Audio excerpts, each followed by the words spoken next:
So we've taken a look at like Best of Thomas, Best of Percy, and then eventually we'll get to Best of Gordon. But right now, we're covering Best of James. Best of James was put out in 2002 on VHS and DVD, and has had several reprints along the years in different variations. This release contains a select number of episodes from the first 3 seasons. The episodes are A Proud Day for James, James in a Mess, Old Iron, No Joke for James, James Learns a Lesson, Percy James and the Fruitful Day, James Goes Buzz Buzz, and Time for Trouble, and the song Don't Judge a Book by Its Cover.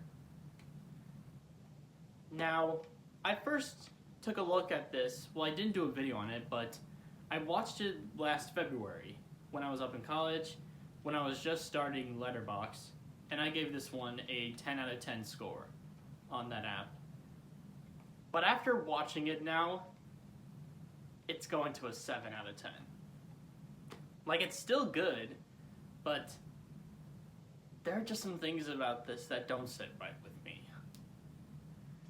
So let's get into the 2 episodes that I just feel like are the low points of this release. Those are James Learns a Lesson and A Proud Day for James.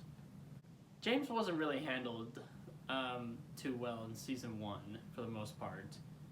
It really just felt like his stories didn't lack any like inspiration, or they lacked inspiration, which probably was like the reason why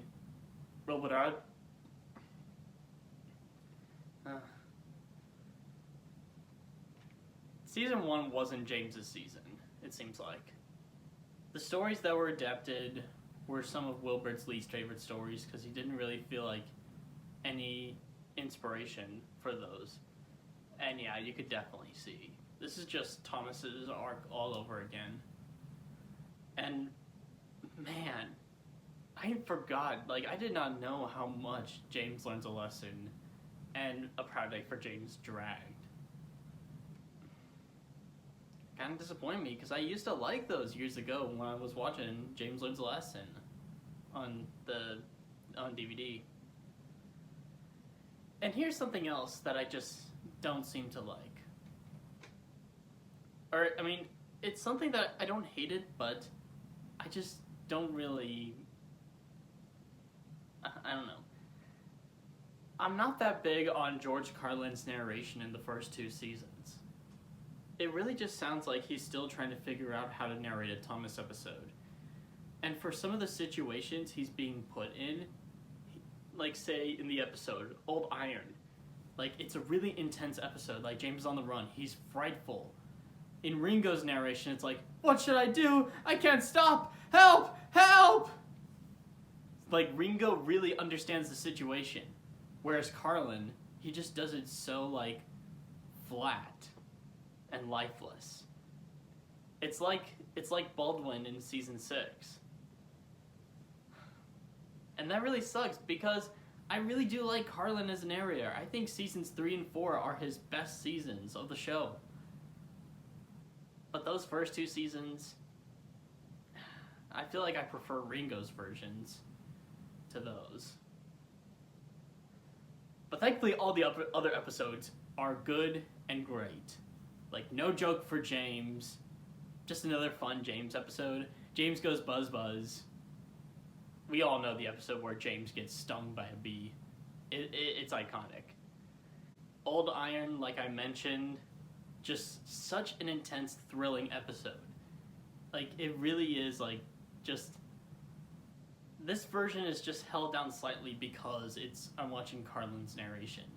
If it was Ringo's narration, I would just be like, yes, hell yeah, I'm in it. I'm in the moment. James Percy and the Fruitful Day. It's another good Percy and James story. Really enjoy their dynamic. And then Time for Trouble. Just, like, the best depictions of both, like, the James and Toby dynamic.